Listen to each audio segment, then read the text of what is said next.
this guy as a young man had a dream to become a big movie star, to come to Hollywood and to become a great director and producer and a writer and all those kind of dreams he had. Of course, everyone told him it can't be done. But, he wouldn't take no for an answer, and he moved across from New York to Los Angeles to Hollywood.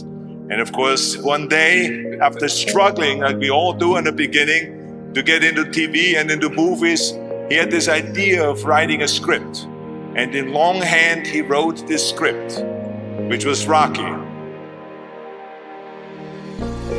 I used to sit in this little apartment, and it was a room. As a matter of fact, the room was so small, I remember I was able to open up the window and close the door while sitting on the bed at the same time. It was like 8 feet by 9 feet.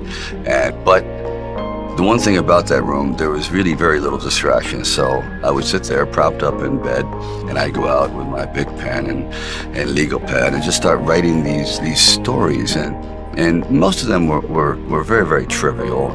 But there was something about the process of unrealized dreams. I was always brought back to this subject because I think it's one of the most enduring subjects and one of the most difficult passages for people to accept that they never were realized in their own lifetime, that they just didn't get that shot. I decided it was time to come to California. So I went to California. And I moved in the valley, and things weren't going very, very well there. As a matter of fact, I had to go out and try to sell my dog because it was either do that or he just was not going to be very well fed. And then one night, I went to see Muhammad Ali fight. For one brief moment, this supposed stumble bum turned out to be magnificent in the fact that he lasted and knocked the champion down. I said, boy, if this isn't a metaphor for life, his entire life crystallized at that moment. He will be remembered for all eternity, at least among the fight fans. He did something extraordinary. I said, now that is probably what I need as a catalyst for an idea. A man who's going to stand up to life and take one shot and maybe go the distance. So I started to write.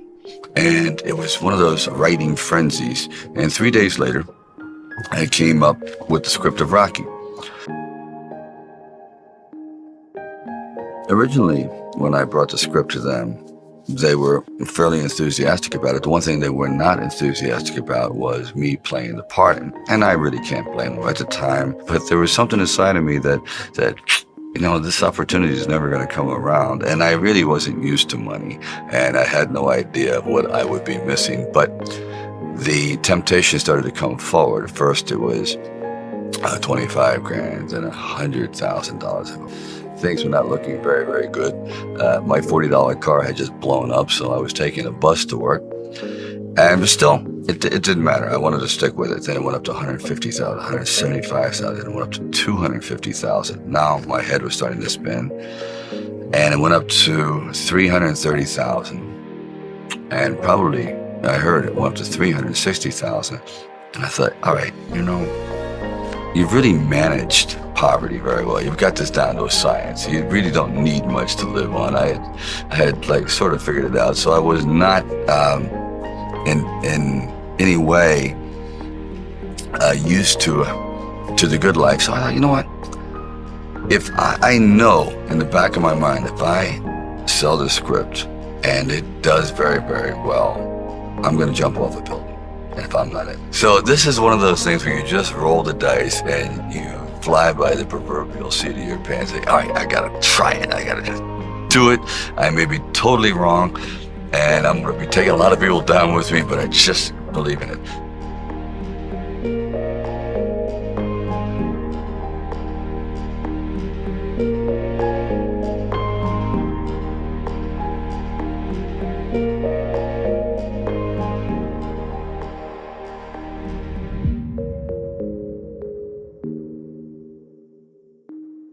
The world ain't all sunshine and rainbows. It's a very mean and nasty place, and I don't care how tough you are, it will beat you to your knees and keep you there permanently if you let it. You, me, or nobody is gonna hit as hard as life. But it ain't about how hard you hit. It's about how hard you can get hit and keep moving forward. How much you can take and keep moving forward. That's how winning is done.